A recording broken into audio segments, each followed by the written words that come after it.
বিসমিল্লাহির রহমানির রহিম। ওমিনান নাসি মাইয়াশি নাফসাহু ইবতিগা মারদাতিল্লাহ আল্লাহু রাউফুম বিল ইবাদ।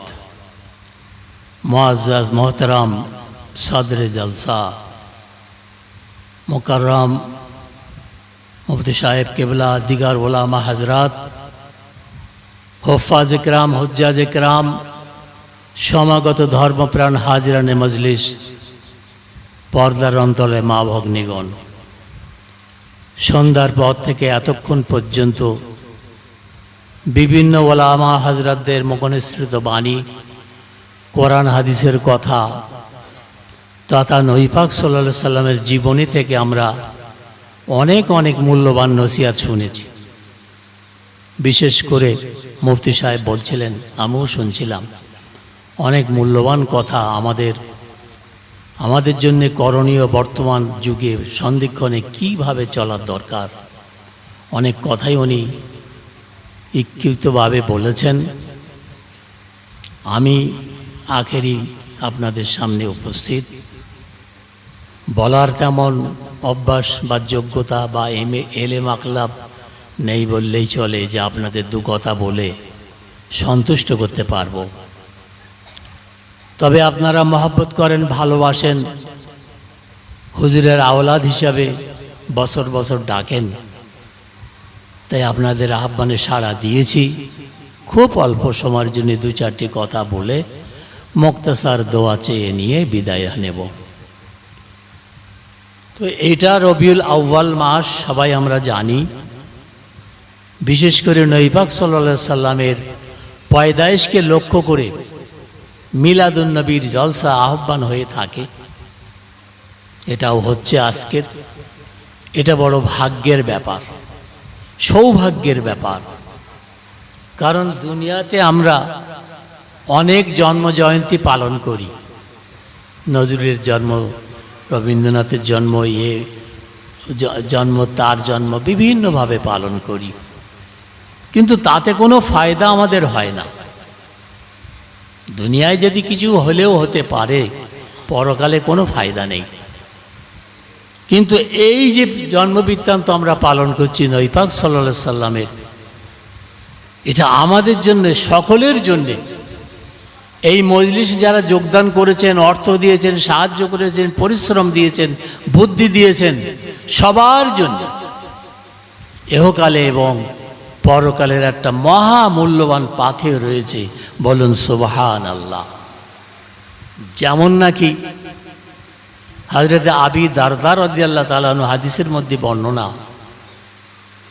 উনি বলেছেন যে আমি একদিন আমার বাড়িতে ছেলে মেয়েদেরকে, পরিবার পরিজনকে নিয়ে নবী পাক সাল্লাল্লাহু আলাইহি সাল্লামের জীবনী পয়দায়েশ আলোচনা করছিলাম। বারি রবিউল আউয়াল তারিখ 570 খ্রিস্টাব্দে তিনি ধরাবাক্যে এসেছিলেন। তার জন্মের দিনে কি কি জিনিস হয়েছিল, দেখা গিয়েছিল, সবগুলো এক কথা নবীর জীবনী আদর্শ আলোচনা করছিলাম। এমন সময় নবী পাক সাল্লাল্লাহু আলাইহি সাল্লাম সেই রাস্তা দিয়ে যাচ্ছিলেন। যেতে দেখে, যাওয়ার সময় আমাদেরকে দেখে হুজুরও সেই জলসায় যোগদান করলেন। বলুন সুবহানাল্লাহ। উনি জিজ্ঞাসা করলেন যে তোমরা কি আলোচনা করছিলে এখানে বসে বসে? আবি দারদা বা আব্দুল্লাহ বিন আব্বাস, দুটো রেওয়ায়াত আছে হাদিসের মধ্যে। সবাই বলেছিলেন যে ইয়া রাসূলুল্লাহ, হাবিবাল্লাহ, আপনার পয়দায়েশকে কেন্দ্র করে, আপনার জন্ম নিয়ে আপনি যেভাবে ভূমিষ্ঠ হয়েছিলেন, সে অলৌকিক ক্রিয়াকলাপগুলো দেখা গিয়েছিল। 1000 বৎসরের কেসরা কায়সারের বাদশার আগুন লিভে গিয়েছিল, ঠাকুর কাবার মধ্যে বোধগুলো সব ভেঙে পড়েছিল, নূরে মুনাওয়ার হয়ে গিয়েছিল, আসমান থেকে নূরের জ্যোতি এসে নেমেছিল। এসব আমরা আলোচনা করছি। তা হুজুর বললেন, দেখো, তোমাদের এই আলোচনা দেখে আল্লাহর অসংখ্য ফেরেশতারা, তারা সব জমায়েত হয়ে গেছে এবং আসমান থেকে ভিড় করে তোমাদের সঙ্গে এখানে শামিল হয়ে গেছে। বলুন সুবহানাল্লাহ। তা শুধু তাই নয়, শোনো, আল্লাহ পাক, স্বয়ং আল্লাহ পাকও তোমাদের এই আলোচনা জলসার জন্যে তিনি খুশি হয়ে গেছেন। বলুন সুবহানাল্লাহ। এবং তোমাদের জন্যে আমি নবী, আমি কাল কিয়ামতে কথা দিচ্ছি তোমাদের জন্য আমার সুপারিশ করা ওয়াজিব হয়ে যাবে। বলুন সুবহানাল্লাহ। তাহলে এমন একটা জলসা, এমন একটা সময় আমরা এমন একটা জলসায় যোগদান করেছি, যে জলসাটা, যে বৈঠকটা, যে আলোচনা সভাটা আমাদের ইহকালের এবং পরকালের জন্য এটা বড় পাথেয়। যাই হোক, আমরা জানি যেখানে আল্লাহর কোরআন বর্ণনা হয়, নবীর জীবনী বর্ণনা হয়, সেখানে আল্লাহর রহমত নাজেল হয়। অলিউল্লাহ মুহাদ্দিস দেহলিবি রহমতুল্লাহ আলাইহি কিতাবে লিখেছেন, উনি বলছেন, আমি সে বৎসর আমি মক্কা শরীফে ছিলাম এবং মক্কা শরীফে নবী পাক সাল্লাল্লাহু আলাইহি সাল্লামের যে ঘরে জন্মগ্রহণ করেছিলেন, হাজী সাহেবরা দেখেছেন সে ঘর কাবারকে প্রায় কাছাকাছি। তো সেই ঘরে আমি দেখছি একটা মিলাদ হচ্ছে, জলসা হচ্ছে, দোয়া বৈঠক হচ্ছে। তো আমি সেই বৈঠকে যোগদান করলাম। এখন আর হয় না এসব, কিন্তু আগে হতো মক্কা মদিনাতে। এখন আপনি যান, আপনি কোনো রকম কিছু দেখতে পাবেন না, সব দেওবন্দি খেয়াল, লামাজাবি খেয়াল হয়ে গেছে ওরা। কিন্তু আগেকার যুগে এই পয়দাশে তারিখকে লক্ষ্য করে ওখানে জলসা হতো, মিলাদুন্নবী কায়েম করা হতো। তো অলিউল্লাহ মুহাদ্দিস দেহলিবি রহমতুল্লাহ বললেন, আমি চলে গেলাম সেই জলসায়। গিয়ে দেখি যে আসমান থেকে একটা নূরের জ্যোতি এসে ডাইরেক্ট পড়ছে ওই জায়গায়। বলুন সুবহানাল্লাহ। আকাশের দিকে ফিরে দেখি একটা ডাইরেক্ট নূরের জ্যোতি নবী পাক সাল্লাল্লাহু আলাইহি সাল্লাম যে ঘরে জন্মগ্রহণ করেছিলেন সেই ঘরে পড়ছে। উনি বললেন, এটা আর অন্য কিছু নয়, এটা হচ্ছে আমার নবীর জন্মবৃত্তান্ত আলোচনা হচ্ছে। ফেরেশতারা সব ওখানে ভিড় করে, নূরের তৈরি ফেরেশতারা ভিড় করেছে, তাদের জ্যোতিতে আসমান পর্যন্ত উদ্ভাসিত হয়ে গেছে। বলুন সুবহানাল্লাহ। সেই মজলিস এটা, পারলে যেভাবে হোক এই মজলিস আমাদের গঠন করা বা জারি রাখা দরকার সকলের, এহকালের এবং পরকালের আমরা যাতে পাথেয় সংগ্রহ করতে পারি। তো যাই হোক, মুক্তাসার কথা, একটা আয়াত শরীফ আমি তেলাওয়াত করেছি, সেই আয়াতের মানে মতলব ব্যাখ্যা দিয়ে আশা করব আমার বক্তব্য শেষ করব। বেশি সময় লম্বা চওড়া করব না। আল্লাহ পাক কোরআন পাকে জানালেন, অমিনান নাসে মাইয়াশি নাফসাহু ইবতিগা মারদাতিল্লাহ আল্লাহু রাউফুম বিল ইবাদ। আমাদের উচিত হচ্ছে, আমাদের কাজ হচ্ছে যে আমাদের জীবন দিয়ে, জান দিয়ে, আমাদের মরণ বাঁচন সব কিছু দিয়ে আল্লাহকে খুশি করা, তাই না? ইন্না সলাতি ওয়া নুসুকি ওয়া মাহইয়ায়া ওয়া মামাতি লিল্লাহি রাব্বিল আলামিন। সব কিছু, জীবন মরণ, নামাজ রোজা হজ যাকাত যাই করি না কেন, খুশি করার নিয়ত কার? আল্লাহর। তাহলে কি হবে? আল্লাহ বলছে আল্লাহু রাউফুম বিল ইবাদ। আল্লাহ হচ্ছে ওই বান্দাদের প্রতি বড় দয়াবান, রউফ। রহমান সে বড়কার রউফ বড়কে বহুত বড় দয়াবান। রহমানের থেকে রউফ আরও বেশি দয়াপূর্ণ আল্লাহর নাম। তাই আল্লাহ তাদের উপর দয়া করেন, রহমত করেন, রহমত নাজেল করেন। বুঝলেন? এই আয়াতটা নাজেল হয়েছিল হযরত আলী রাদিয়াল্লাহু তাআলা আনহুর ব্যাপারে। হযরত আলী রাদিয়াল্লাহু তাআলা আনহুকে লক্ষ্য করে আল্লাহ পাক এই আয়াত নাজেল করেছিলেন। এর মফহুম, এর মানে মতলব কিন্তু সবই আমাদের জন্যে। কোরআন নাজেল হয়েছে একটা উপলক্ষ করে, কিন্তু ওর মানে মতলব সকল উম্মত, অনাগত ভবিষ্যৎকাল, কিয়ামত পর্যন্ত যত মানুষ আসবে সবারই জন্যে। তো হযরতে আলী রাদিয়াল্লাহু তাআলা দেখা গেছে, তফসিরের মধ্যে লেখা আছে এবং তারিখের মধ্যেও লেখা আছে, যে রাত্রে নবী পাক সাল্লাল্লাহু আলাইহি সাল্লাম হিজরত করে মদিনায় যাচ্ছিলেন। আমরা সবাই জানি হুজুরের জীবনী তো আর নতুন করে তৈরি হবে না, শুধু একটু স্মরণে আনা, একটু মনে করিয়ে দেওয়া, এইটার ব্যাপার। সেই দিন কাফেররা তার আগে ওরা আলোচনা করেছে দারুন নাদওয়াতে বসে যে মুহাম্মদ সাল্লাল্লাহু আলাইহি সাল্লামকে আমরা দুনিয়ার থেকে সরিয়ে দেব, তাই তো? দারুন নাদওয়া ওই কাবারই পাশে ছিল। নাদওয়া মানে একটা বৈঠকের জায়গা, যেখানে যেটা বর্তমানে ওই সাফা পাহাড় আছে না, সাফা আর মারোয়া, ওই সাফার পাশে সেটা সাফার মধ্যে ঢুকে গেছে, সেই জায়গাটা সাফার মধ্যে চলে গেছে। দারুন নাদোয়া। হযরত আলী রাদিয়াল্লাহু আনহুকে, হুজুর আকরাম সাল্লাল্লাহু আলাইহি সাল্লামকে ওরা হত্যা করবার পরামর্শ করেছে।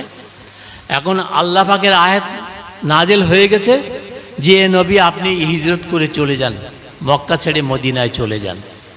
তো মদিনায় উনি যাবেন, তার আগে তিনি তো, তার লকব ছিল আমিন এবং সাদিক, বিশ্বাসী।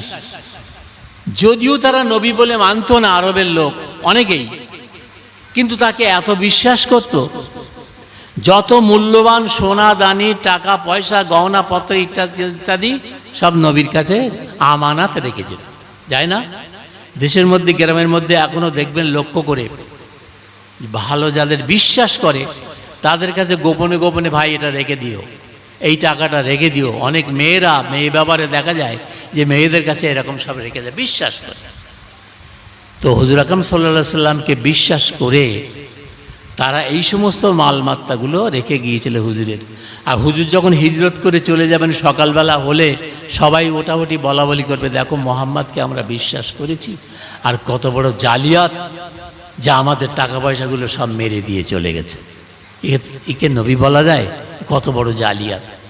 সেই জন্য নবী পাক সাল্লাল্লাহু আলাইহি সাল্লাম হযরত আলী রাদিয়াল্লাহু আনহুকে উনি উপদেশ দিলেন, দেখো আলী, আমি যখন চলে যাব, তুমি আমার ওই বিস্তরায়, আমার ওই ঘরে তুমি অবস্থান করবে, এবং সকালবেলা হলে পরে আমার এই আমানতগুলো যে যা দাবিদার আসবে তাদের কাছে ফেরত দেবে। কিন্তু আলী রাদিয়াল্লাহু আনহু তো জানতেন যে আমার একটা বড় বিপদ আসতে পারে, কারণ যখন নবীকে পাবে না তখন নিশ্চয়ই এই আঘাতটা আমার উপর আসবে, উনি তো জানতেন। কিন্তু জানার পরেও আল্লাহকে খুশি করার জন্য নবীকে সাহায্য করা মানে কি? কুল ইন কুনতুম তুহিব্বুনাল্লাহ ফাত্তাবিউনি ইউহিব্বুকুমুল্লাহ। আল্লাহ নিজেই বলছেন, যদি তোমরা আমাকে ভালোবাসতে চাও তো আমাকে নবীকে ভালোবাসো। তাহলে আল্লাহকে খুশি করার জন্য, আল্লাহর রেজামন্দি হাসিল করার জন্যে হযরত আলী রাদিয়াল্লাহু তাআলা এত বড় দায়িত্ব, এত বড় বিপদের ঝুঁকি নিয়েও তিনি কিন্তু নবী পাক সাল্লাল্লাহু আলাইহি সাল্লামের বিছানায় শুয়ে গেলেন। ছুঁয়ে যায়নি? সবই জানি, আমরা জানি। ওদিকে সমস্ত বাড়ি ঘিরে ফেলেছে, কাফেরেরা ঘিরে ফেলেছে। মোহাম্মদ কোথা থেকে বার হয় আজকে দেখব। সব উলঙ্গ তরবারি নিয়ে দাঁড়িয়ে আছে, বেরোবার কোনো উপায় নেই। এমতো অবস্থায় হুজুর আকরাম সাল্লাল্লাহু আলাইহি সাল্লাম আল্লাহর কাছে দোয়া করে, দোয়া চেয়ে, এবং কোরআন শরীফের ওই আয়াত সূরা ইয়াসিনের মধ্যে যে আয়াতটা আছে যে ফাগশাইনাহুম ফাহুম লা ইউবসিরুন, এই আয়াতটা পড়ে এক মুষ্টি মাটি নিয়ে মাটির মধ্যে ফুঁ দিয়ে ঘরের চারিদিকে ছড়িয়ে দিলেন, যে বিসমিল্লাহে তাওয়াক্কালতু আলাল্লাহ বলে তিনি বেরিয়ে গেলেন ওই পথ দিয়ে। আলী রাদিয়াল্লাহু আনহু বিছানাকে শুয়ে রেখে গেলেন। আপনারা জানেন, নবী পাক সাল্লাল্লাহু আলাইহি সাল্লাম যখন বেরিয়ে যাচ্ছেন ঘরের থেকে, শত্রুরা চতুর্দিকে তরবারি দাঁড়িয়ে আছে, কিন্তু আল্লাহর কি রহমত, আল্লাহর কি দয়া, একটা শত্রুর চোখেও নবীকে পড়ল, নবীকে দেখতে পেল না কেউ। ওই যে এক মুষ্টি মাটি ছড়িয়ে দিয়েছিলেন, আর সেই মাটিগুলো ওই সমস্ত কাফেরদের চোখে মুখে যেয়ে পড়ল, আর চোখে মুখে যেয়ে পড়ল বলে তারা সব কি হলো, অন্ধ হয়ে গেল, তারা চোখে দেখতে পেল না। আর নবী পাক সাল্লাল্লাহু আলাইহি সাল্লাম তাদের সামনে দিয়ে চলে গেলেন। তারা সব ঘিরে রেখে দিয়েছে, মনে করছে নবী এখনো বার হননি। এমন সময় মরদুদ শয়তান ইবলিস এসে তাদেরকে বলছে, তোমরা কি জন্য এখানে দাঁড়িয়ে আছো? বলে মুহাম্মদ সাল্লাল্লাহু আলাইহি সাল্লামের অপেক্ষায় আছি। বলে যখন তিনি এখান থেকে বার হবেন তার কল্লাটা কেটে আমরা দ্বিখণ্ডিত করে দেব। শয়তান ইবলিস বলছে, শোনো শোনো, তোমাদের আশা সফল হবে না, তিনি কিন্তু তোমাদের সামনে থেকে বেরিয়ে গেছেন। বলে কি করে বেরিয়ে গেছে? আমরা তো 24 ঘন্টা এখানে তো সারা রাত পাহারা দিচ্ছি। বলে তোমরা জানো না, তিনি একটা আয়াত, কোরআন শরীফ একটা আয়াত পড়ে ফাগশাইনাহুম ফাহুম লা ইউবসিরুন, ওই সূরা ইয়াসিনের মধ্যে রয়েছে। এটা পড়ে যখন মাটি পুড়ে ফুঁক দিয়েছিলেন, দেখো, তোমাদের লক্ষ্য করে দেখো, তোমাদের চোখে মুখে এখনো পর্যন্ত মাটি লেগে রয়েছে। সুবহানাল্লাহ। তা সত্যি তাই, ওরা দেখতে পায়নি। এ তফসিরে লিখেছে, যেই মাটিগুলো যে সমস্ত কাফেরদের চোখে মুখে পড়েছিল, তারা সব, ওই সমস্ত কাফেরেরা বদরের যুদ্ধেতে তারা সব হত্যা হয়ে গিয়েছিল। বদরের যুদ্ধে সব মারা গিয়েছিল, একটাও বেঁচে যায়নি, শুধুমাত্র একজন ছাড়া। বদরের যুদ্ধে মদিনায় যাওয়ার পরে নবী পাক সাল্লাল্লাহু আলাইহি সাল্লাম যখন মদিনায় গিয়েছিলেন, মদিনায় যাবার পরে যে যুদ্ধটা হয়েছিল তার নাম বদর। এই জায়গাটার নাম বদর প্রান্তরে হয়েছিল বলে সেই জায়গাটা বদর। সেই যুদ্ধে ওই যে সমস্ত মানে শত্রুরা, কাফেরেরা নবী পাক সাল্লাল্লাহু আলাইহি সাল্লামকে হত্যা করার জন্য বাইরে দাঁড়িয়েছিল, আর যাদের চোখে মুখে ধুলোবালি পড়েছিল সে কটা সব কিন্তু ওখানে সব মারা গিয়েছিল হত্যা করা। আমি বদরের প্রান্তে গিয়েছি, আপনাদের আল্লাহ দোয়ার বরকতে, আল্লাহ রহমতে আমি গিয়েছি। তো একজন পাকিস্তানি লোক আমাকে দেখাচ্ছে, সে একটু নিচু জায়গায় নামতে হয়, যে জায়গাটা ব্যাটেল ফিল্ড, যে জায়গাটা যুদ্ধ হয়েছিল, সেই জায়গাটায় উঁচু মসজিদ আছে উপরে, আর একটু নিচে নেমে যেতে হয়। আমরা গিয়েছি এমন টাইমে মগরিব হয়ে গেছে, তো মগরিবের নামাজটা ওখানে আদায় করলাম, আর মসজিদে পড়ে নিয়ে এবার গিয়েছি। তো সেই পাকিস্তানি লোকটা দেখাচ্ছে, বলছে দেখুন এই একটা জায়গা, ওই একটা জায়গা, ওই একটা জায়গা, এখানে এইসব বড় বড় কাফেরেরা এরা সাহাবীদের হাতে সব হত্যা হয়ে একটা পড়েছিল ওখানে, ওই একটা পড়েছিল, ও একটা পড়েছিল। আর আবুল হাব যে মালুন, নবী পাক সাল্লাল্লাহু আলাইহি ওয়াসাল্লাম চাচা হয়েও সে কিন্তু নবীর প্রতি ঈমান আনেনি, নবীকে ঈমান বিশ্বাস করেনি।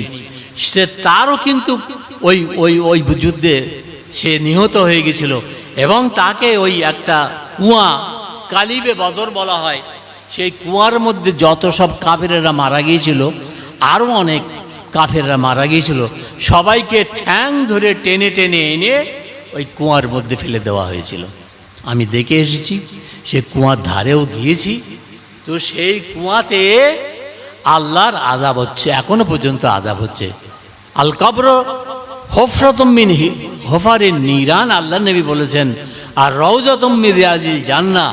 কারো কারো হবে জাহান্নামের গর্ত, আর কারো কারো হবে জান্নাতের বাগান হবে, আল্লাহ নবী বলেছেন।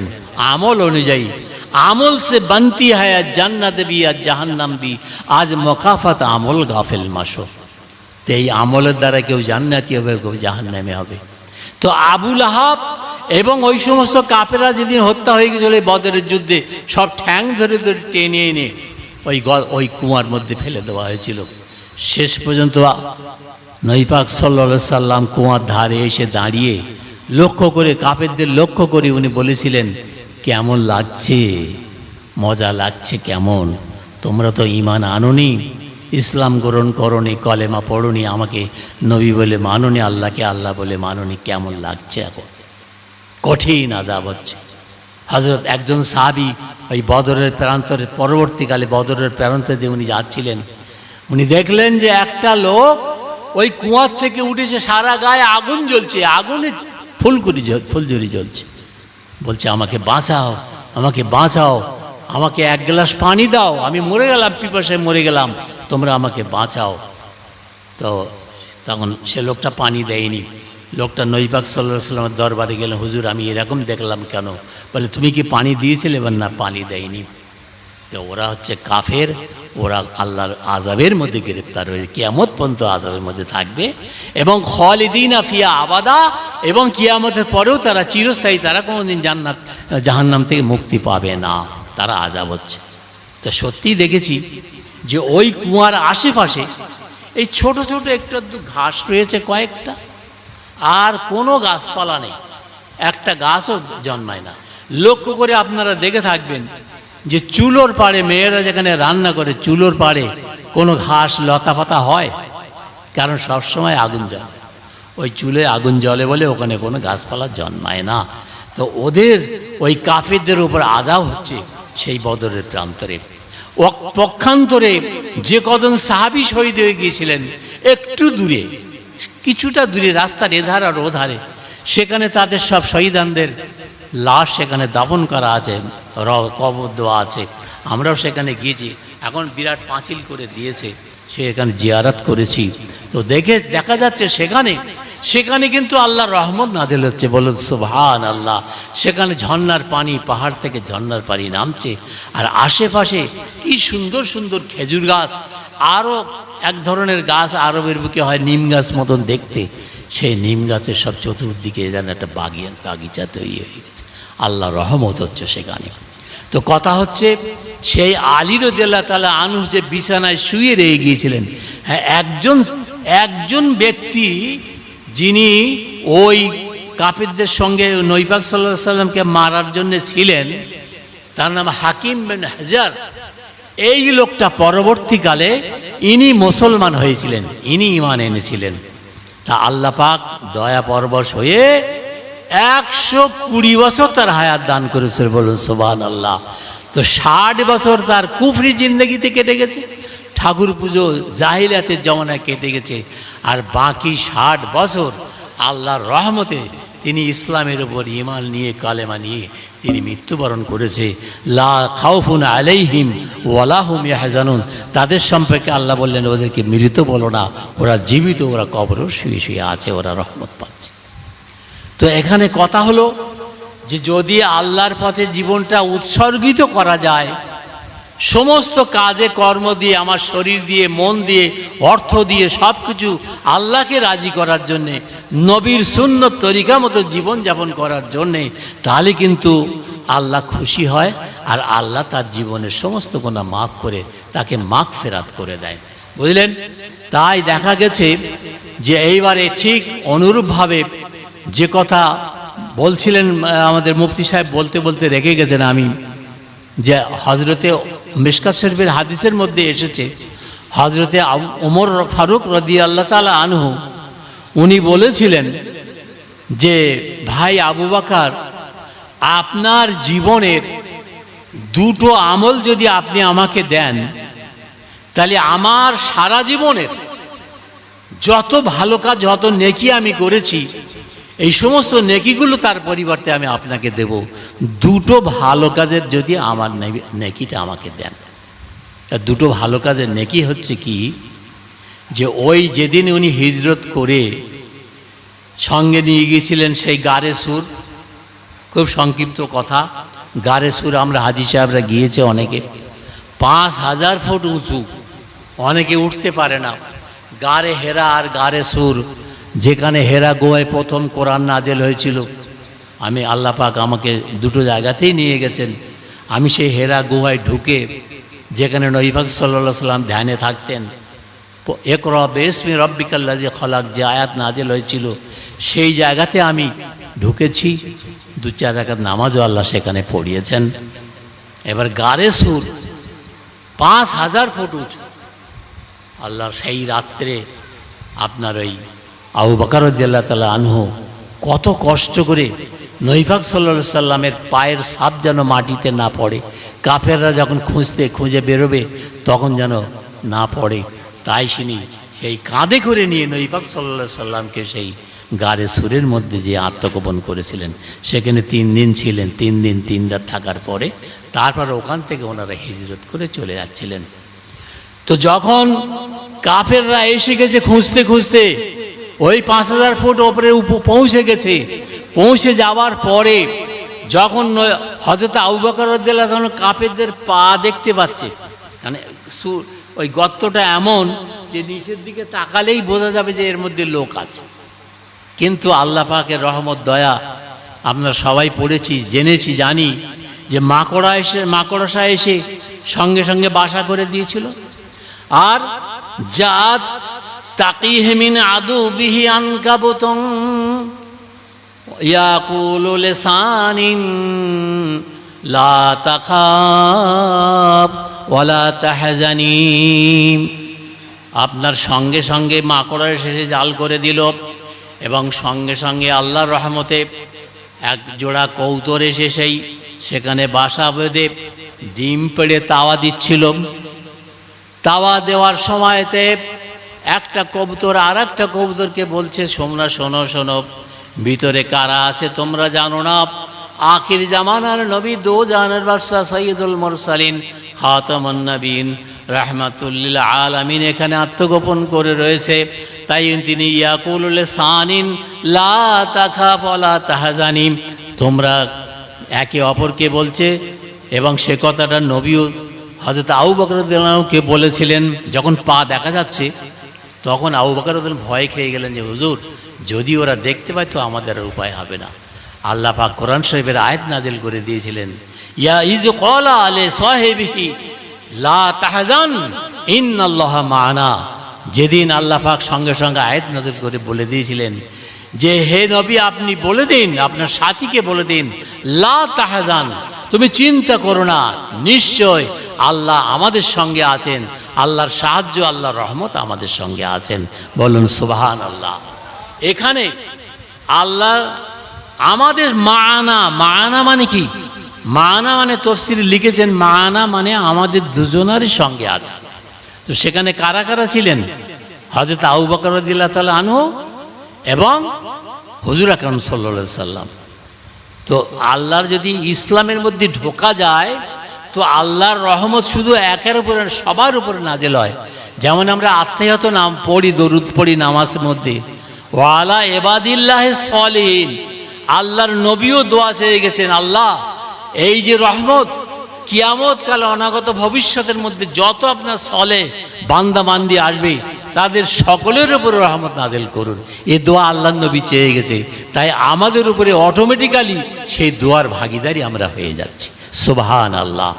তো জেনে রাখুন যে আজ যখন এই আয়াত নাজিল হয়ে গেল ইন্নাল্লাহা মা'ানা, নিশ্চয়ই আল্লাহ আমাদের সঙ্গে আছেন। অথচ দেখা গেছে হযরতে মূসা আলাইহিস সালাম যখন ফেরাউন তাড়িয়ে নিয়ে যাচ্ছে, তো সামনে নীল নদ, পালাবার উপায় নেই, তো সাথীরা বলছে ইন্না আলা মুদরাকুন, হে মূসা, হে নবী, নিশ্চয়ই আমরা এবার ধরা পড়ে যাব, আমাদের আর উপায় কি, আমরা তো আর বাঁচতে পারবো না, কারণ পিছনে ফেরাউন তাড়িয়ে নিয়ে আসছে, আমরা পালাবো কোথায়, যাব কোথায়, আমরা নিশ্চয়ই ধরা পড়ে যাব। মূসা আলাইহিস সালাম বলেছিলেন কাল্লা ইন্না মাইয়া রব্বি সায়াহদিন, তোমরা চিন্তা করো না, নিশ্চয়ই আল্লাহর রহমত আমার সঙ্গে আছে। মাইয়া, এখানে মা'ানা, আল্লাহ নবী বললেন মা'ানা মানে আমাদের উভয়ের উপর আল্লাহর রহমত, একার জন্য বলেননি। আর মূসা আলাইহিস সালাম বললেন কি মাইয়া রব্বি, তার মানে আমার ওয়াহিদ মুতাকাল্লিমের সিগা, অর্থাৎ আল্লাহর রহমত আমার সঙ্গেই আছে। সেই জন্যে ওদের উম্মতের উপর বরকত হয় না, আমাদের আল্লাহর নবীর উম্মতের উপরে কিয়ামত পর্যন্ত আল্লাহর রহমত বরকত বর্ষণ হতে থাকবে, যেহেতু সে দোয়া হযরতে নবী পাক সাল্লাল্লাহু আলাইহি সাল্লাম চেয়ে গিয়েছেন। তো যাই হোক, সেখানে আমরা গিয়েছি, সে জায়গায় সেই গর্তের মধ্যে, সুড়ঙ্গের মধ্যে ঢুকেছি, তার মধ্যে অনেক মানুষ নামাজ পড়ার সুযোগ পায়নি, বাইরে বেরিয়ে চাতোয়াল আছে বাইরে, সেখানে নামাজ পড়েছে। ওর পাশে দেখি আর একটা গর্ত, ঠিক ওই রকম গাড়ি সুরের ওপাশটা আর একটা গর্ত, একটা লোক বসে আছে। আমি জিজ্ঞেস করছি যে ভাই কোন কোন গর্ত, কোন गार है, किस पाकिस्तानी लोग, माने किस गार में नबी सल्लल्लाहु अलैहि वसल्लम घुसे थे, कौन है? तो बोलते कौन जानता है, 1500 बरस की पहले की बात है, कौन जानता है, हो सकता है ये भी हो सकता है ये भी हो। আমি বলি এও তো একটা কথা, সে একটা ধাঁধায় ফেলে দিয়েছে, বলছে এটাও হতে পারে কিংবা এটাও হতে পারে, 1500 বছর আগের ব্যাপার। তো আমি তখন চিন্তা, আমার সঙ্গে আরও কয়েকজন ছিল, আমার ভাই আশিক বিল্লাহ ছিল, আরও আমরা 8 জন ছিলাম, একটা কাফেলা, সবাই গিয়েছি। তো এখন আমি চিন্তা করলাম যে ও গাড়ি তো ঢুকলাম, এটাই তো কেউ ঢুকছে না, তা আমরা ঢুকে দেখি। তা ঢুকলাম বটে, খুব কষ্ট করি, খুব সরু পথ, ওটা খুব ভালো প্রশস্ত জায়গা ভিতরে। তো সেই সরু পথ দিয়ে ঢুকলাম, ঢোকার পরে খুব কষ্ট করে ঢুকলাম, ঢুকে আর বেরোবার পথ পাচ্ছি না, বেরোবো কোথা থেকে। তো দেখি, খুব লক্ষ্য করে দেখি নিচে ওই গর্তের ভিতরে নিচে একটা সুড়ঙ্গ মতো, শেয়ালের চালা মতো এরকম সুড়ঙ্গ মতো বেরিয়ে গেছে। তা বললে এই निकलने का रास्ता यही है, दूसरा कोई रास्ता नहीं है। তো আল্লাহর নাম করে, সে এত সরু যে আমার সরু, আমি মোটা লোক, আমি ঢুকতেই পারছি না। গাড়ের সুরেও তাই হয়েছে। গাড়ের সুরে যখন ঢুকতে যাচ্ছি তো দুটো পাথর এইরকমভাবে পড়ে আসে, যারা গিয়েছেন দেখেছেন। গাড়ের সুর প্রায় 2 ঘন্টা 2.5 ঘন্টা লাগে উঠতে। দুটো পাথর এমনভাবে পড়ে আছে, তারই তলাতে হামাগুড়ি মেয়ে এইরকম করে করে সাপ যেরম যায় এইরকম করে ঢুকতে হবে।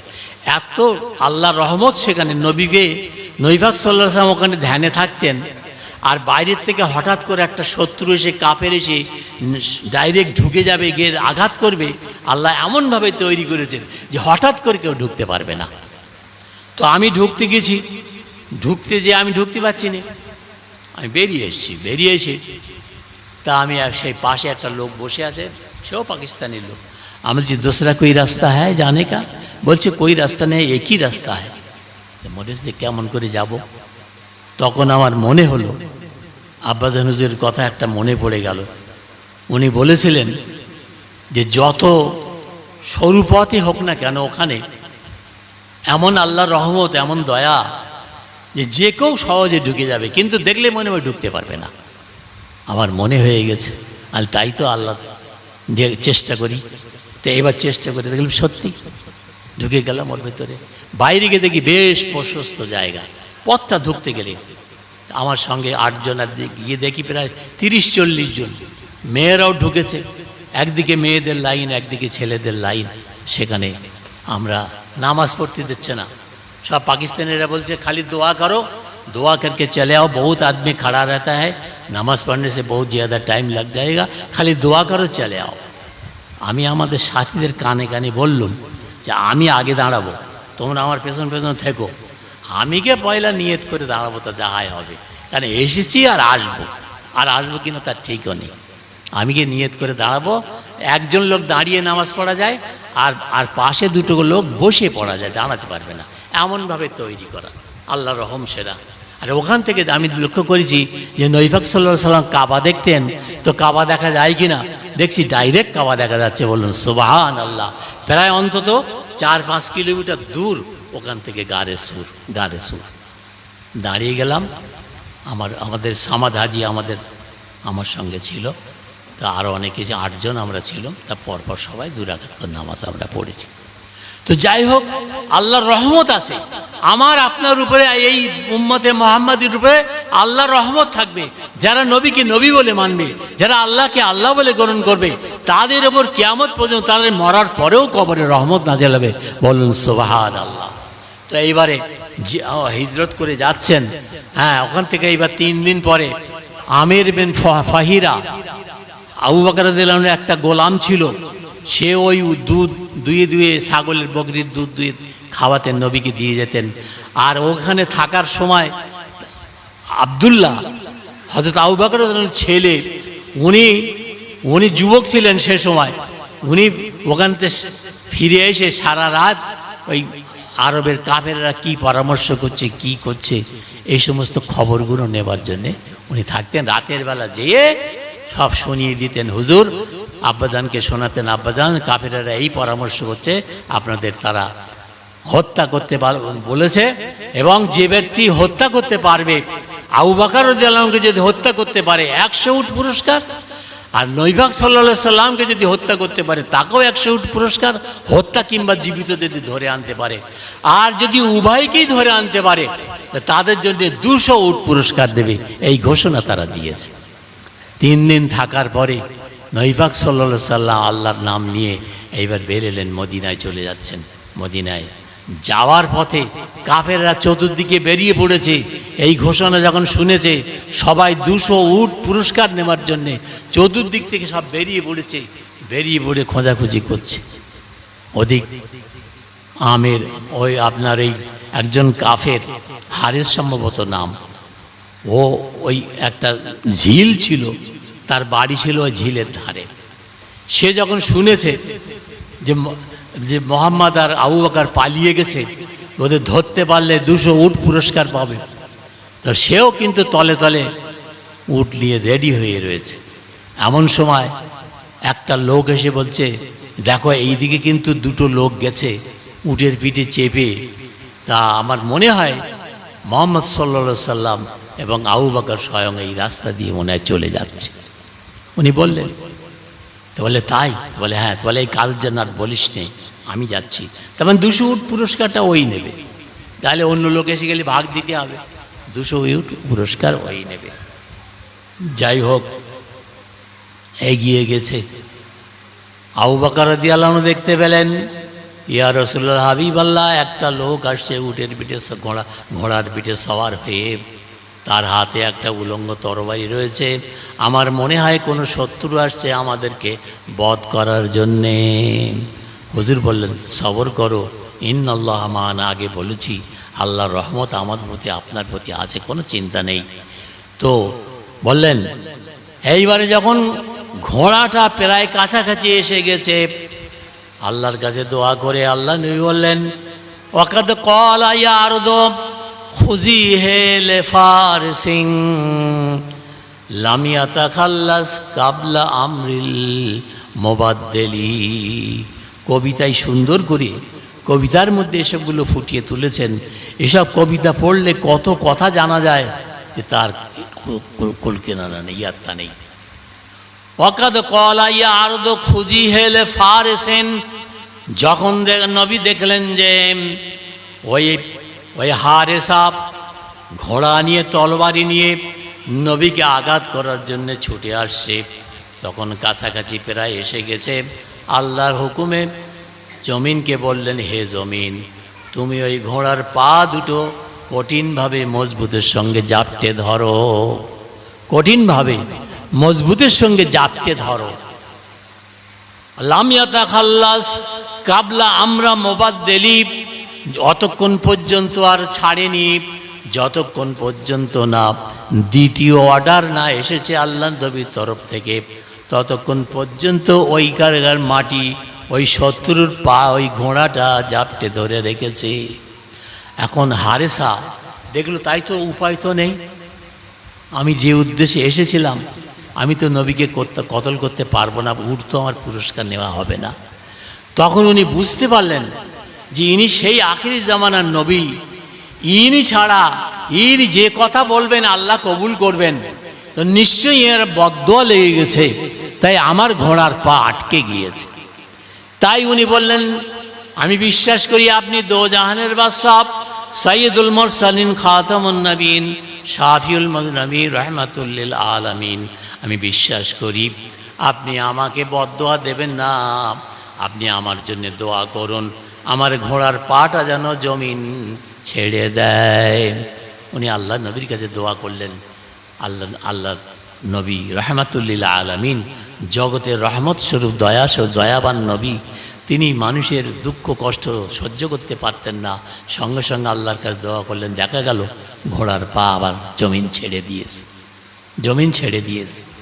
ইত্যাদি আমরা জানি কারুনের যে সম্পত্তি ছিল, এই কারুন মুসা আলাইহিস সালামের জমানার কথা, আল্লাহ যখন জাকাতের হুকুম নাজিল করলেন, কারুনকে বলল, চাচাতো ভাই, মুসা নবীর চাচাতো ভাই ছিল কারুন, তাকে বলেছিলেন, কারুন, তোমার যে মাল ধন দৌলত আল্লাহ দিয়েছে, তোমাকে জাকাত দিতে হবে, আল্লাহ তাআলার রাস্তায় দান করতে হবে, জাকাত দিতে হবে। তো তখনকার জাকাতের হুকুম ছিল 1000 দিরহাম থাকলে 1 টাকা, 1000 দিরহামে 1 টাকা জাকাত। আর আমাদের হুকুম হচ্ছে কি, শতকরা 2.5 টাকা, শতকরা 100 টাকা থাকলে 2.5 টাকা জাকাত। কারণ হিসেব করে দেখেছিল, তাই তো আমি যদি 1000-এ 1 দিরহাম যদি আমি জাকাত দিই তো বহুত টাকা চলে যাবে। আমি জাকাত বললাম, আমি জাকাত দেবো না, আল্লাহর হুকুমকে অস্বীকার করেছিল। তাই আল্লাহ হুকুম দিয়েছিলেন, সেই মাল দৌলত, ধন ও দৌলত সব মাটি তাকে গ্রেপ্তার করে তার মাটির তলায় নিয়ে গেছে। এখনো পর্যন্ত মিশরে সেখানে রয়েছে। যারা দেখেছেন, মোবাইলেও দেখা যায়, মাঝে মাঝে দেখবেন যে কারণে সে ধ্বংসাবশেষ এখনো রয়েছে। তার যত মালমাত্তা ছিল, 70টা উট লাগতো খালি চাবি বইতে, আরএনসেফের চাবিগুলো বইতে 70টা উট লাগতো। কত মাল আল্লাহ দিয়েছিল। ও যখন দেখলো যে আল্লাহর হুকুমকে মানেনি, আল্লাহ হুকুম দিল মাটিকে, মাটি গ্রাস করে নাও। আমরা যে দুনিয়ায় চলছি, মুহূর্তের মধ্যে আল্লাহ হুকুম দিলে আমাদেরও গ্রাস করে নিতে পারে। অনেক মানুষকে জীবন্ত তাদের কবর হয়ে গেছে, সলিল সমাধি হয়ে গেছে, পানিতে ডুবে গেছে, কবরের মধ্যে চলে গেছে আল্লাহর হুকুমকে অমান্য করার কারণে। তো যাই হোক, যখন এইবার পা যখন মাটি ছাড়লো, হারেসা তখন বলছে আবার তলোয়ার তুলেছে, মারবে, দৌড়ে গেছে আবার মারার জন্যে। এমন সময় ফের আবার আল্লাহ নবী বদদুয়া করলেন, ইয়ার তো খুঁজি হেলে ফারেসিন, হে আল্লাহর জমিন, তুমি আল্লাহর হুকুমে ওই হারিসার ঘোড়ার পা জাপটে ধরো, ও যেন না আসতে পারে। লামিয়াতা খাল্লাস কাবলা আমরাল মোবাদ্দালি।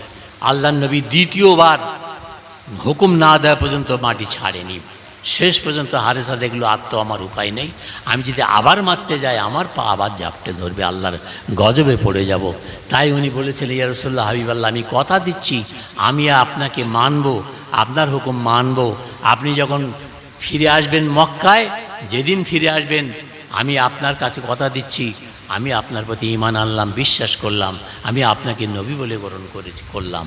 তা আমাকে একটা আমলনামা লিখে দেন, যে সেইটা সেদিন আমি দেখালে আমাকে যেন কেউ ক্ষতি না করে। যাই হোক, মুক্তাসার কথা। তো সেই নবীর, হ্যাঁ, ওনারা যাচ্ছেন, তারপরে যাওয়ার পরে এইবারে কিছু দূর যাওয়ার পরে ক্ষুধা লেগেছে। এর আগে আমির বিন ফাহিরা দুধ দুয়ে দুয়ে খাওয়াতো, এখন রাস্তার মধ্যে যখন ক্ষুধা লেগেছে, পানি তখন কিছু খাবার পাওয়া যাচ্ছে না। তো একটা কুঁড়ে ঘর, সবাই আমরা জানি এই ঘটনা, কিন্তু বলছি কেন, বারাকাতের জন্যে। তো সেই কুঁড়ে ঘরে একটা মহিলাকে পেল, তার নাম উম্মে মাবাদ। এই উম্মে মাবাদ তার কাছে যে আল্লাহ নবীর কাফেলা দাঁড়ালো, আবু বকর রাদিয়াল্লাহু এবং উনি দাঁড়ালেন, দাঁড়িয়ে বলছে, মা বলছে ঘরের ভেতরে একটা মহিলা রয়েছে, তো তাকে বলছেন বাড়িতে আর কেউ আছো? বলে আমার বাড়িতে আমি ছাড়া আর কেউ নেই, সব বাইরে গেছে, সব কাজে কর্মে চলে গেছে। তা বলে আপনাদের কাছে কিছু খাওয়ার আছে? বলেন না বাবা, আমরা খুব গরিব মানুষ, আমাদের কাছে এমন কোনো খাদ্য খোরাক নেই যে আপনারা মেহমান, কি করে আমি আপনাদেরকে মেহমানদারি করি। তা দেখে বাড়ির পাশে একটা ছাগল বাঁধা আছে। নবী পাক সাল্লাল্লাহু আলাইহি ওয়াসাল্লাম দেখলেন যে একটা দুর্বল ছাগল বাঁধা আছে। তা হুজুর বললেন, ওই ছাগলটা কি দেবে আমাদের? আমরা একটু দুধ দহন করে নেব, যেহেতু দুধ দুইয়ে ওই দুধটা আমরা পান করব। তা বাড়ির মধ্যে মহিলা উত্তর দিচ্ছে, ছাগলটা আমি দিই বা কী লাভ হবে? ও ছাগলটা বাঁজা ছাগল, বাঁজা পর্যন্ত বাচ্চা হয় না, ও বাঁজা ছাগল, এবং ও এত দুর্বল যে মাটি পর্যন্ত ও যেতে পারে না, চড়ে খাবে সে শক্তি ওর নেই। তাই ওকে বাড়ি রেখে আমার স্বামী অন্য ছাগল নিয়ে সব মাঠে চলে গেছে চড়াবার জন্যে। তা বলছে তুমি যাই হোক ওটা দাও, যদি তুমি অনুমতি দাও আমি দুধ দেবো। আল্লাহ ছাগলটাকে নিয়ে যখন আল্লাহ নবী বাঁটে হাত দিলেন, তো বাঁট সম্পূর্ণ পরিপূর্ণ হয়ে গেল দুধে। সুবহান আল্লাহ। এক জামবাটি, কেতাবে লিখেছে যে ৮-১০ জন লোক খেয়েও ফুরোবে না, এক বড় ডেকসি দুধ দুইলেন, নবী হাত দিলেন, তা বিসমিল্লাহ বলে দুধ একেবারে অঝরে পড়ছে। বাঁজা ছাগল যার বাচ্চা হয় না, দুর্বল যে নড়তে পারে না, মাঠে যেতে পারে না ঘাস খেতে, সেই ছাগলের এমন দুধ। তো যাই হোক, প্রথম ওই মহিলাকে বললেন আপনি খেয়ে নেন, যত পারেন খান। ওনারা খেলেন, আবু বকর রাদিয়াল্লাহু খেলেন, হুজুরও খেলেন। খাওয়ার পরে আবার কমে গেল দুধ, আবার দুইয়ে দিয়ে ওই বর্তন ভর্তি করে দিলেন, ভর্তি করে দিয়ে রেখে ওনারা চলে গেলেন। বাড়ি এসছে আবু মাবাদ, ওর স্বামী যখন বাড়ি এসেছে, বাড়ি এসে দেখে এক ডেকসি দুধ। বলে দুধ কোথায় পেলে? বলে একটা দুটো লোক এসছিল, তারা আমাদের কাছে খাদ্য চেয়েছিল, আমি দিতে পারিনি, কিন্তু ওই যে ছাগলটা ছিল ওখানে, যেটা মাঠে যাবার পর্যন্ত ক্ষমতা রাখতো না, বাঁজা ছাগল, ওইটা চেয়েছিল আমার কাছে, বলে আমি দুধ দেবো। তাই সেই ছাগলের দুধ তারা খেয়েছে। এত দুধ, ইয়া আল্লাহ রহমত, নিশ্চয়ই তারা আখিরে জামানার নবী হবে, তার প্রতি সাদ্দাক্তা আমান্না, সাদ্দাক্তু আমান্না, আমরা তাকে বিশ্বাস করলাম এবং ঈমান আনলাম। তারা দুজন মুসলমান হয়ে গেল, বলুন সুবহানাল্লাহ। শুধু তাই নয়, ওই ছাগলটা আল্লাহ এত রহমত করলেন এবং বরকত দিলেন, যে ছাগলটা আল্লাহর হুকুমে নবীকে সাহায্য করেছে, নবীকে দুধ দিয়ে সাহায্য করেছে, ওই ছাগলের হায়াত আল্লাহ এত বাড়িয়ে দিলেন যে হযরত ওমর ফারুক রাদিয়াল্লাহু তাআলা আনহু হুজুরের ইন্তেকালের পরে 2 বছর কাল হযরত আবু বকর রাদিয়াল্লাহু আনহু রাজত্ব করলেন। তারপরে হযরত ওমর ফারুক রাদিয়াল্লাহু আনহু খলিফা হলেন। এই ওমর ফারুক রাদিয়াল্লাহু আনহু খেলাফতি কাল উনি 10 বছর রাজত্ব করেছিলেন। এতদিন পর্যন্ত ওই ছাগলটা বেঁচে ছিল, বলুন সুবহানাল্লাহ। শুধু বেঁচে থাকা নয়, ও যতদিন বেঁচে ছিল আর কোনো দিনের জন্য ওর দুধ বন্ধ হয়নি, সর্বদাই ও দুধ দিয়ে গেছে আল্লাহর হুকুমে। শুধু তাই নয়, 1 বছর ওই আরবের বুকে অত্যন্ত দুর্ভিক্ষ হয়, কাহাতসালি হয়, দেশের মধ্যে ক্ষুধা অনাহার অনাবৃষ্টির কারণে ফসলপত্র হয় না, না খেয়ে লোক মারা যাচ্ছে, পশুপক্ষী পর্যন্ত মারা যাচ্ছে। সেই সময়তেও ওই ছাগলটা একবারের জায়গায় দুবার করে দুধ দান করেছে, বলুন সুবহানাল্লাহ। এ নবীর বরকতে, নবীর রহমতে, নবীর হাতের বরকতে, আল্লাহর রহমতে। তাই আল্লাহ বললেন না, অমিনান নাস মান ইয়াশরি নাফসাহু ইবতিগা মারাদাতিল্লাহ, যে ব্যক্তি নিজের নফসকে, নিজের জান মালকে কোরবান করে দিয়েছে আল্লাহর পথে, সেই লোকটার প্রতি তার অন্য হাদিসের মধ্যে আছে, মানুষ যখন নফল ইবাদত করে, নফল কাজ করে, আমি তার হাত হয়ে যায়, আমি তার জবান হয়ে যায়, আমি তার কান হয়ে যায়, আমি তার চোখ হয়ে যায়, আমি তার পা হয়ে যায়। সে জবানে যা বলে কবুল হয়, কানে যা শোনে আমার কথা শুনে, যে পথে হেঁটে যায় আল্লাহ রহমত নাজিল হয়। আছে না? আছে। তো যাই হোক, কথা সেই নবীর দিবস আমরা পালন করছি। শুধু নবী দিবস পালন করার নাম নবীর প্রতি ভক্তি দেখানো নয়, নবীর প্রতি আমল করা, তার সুন্নত মতো জীবন যাপন করা, সুন্নত মতো জীবন গড়া। তা যদি আমল করা যায়, আশা করা যায়, এর বদৌলত আমরা এহকালে এবং পরকালে পাব। আমরা নিশ্চয়ই জানি, এটা বলি আমি,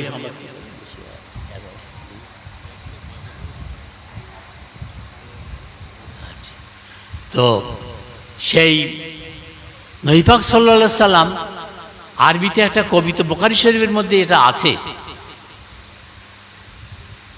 হান্নাত নাখলাতুম মিন মাহাব্বাতিন ফান্নাত ওয়ারান্নাত কাল ইয়াতীমে ওয়া আরমালি আল্লাহুম্মা সাল্লি আলা সাইয়্যিদিনা মাওলানা মুহাম্মদ ওয়া আলা আলিহি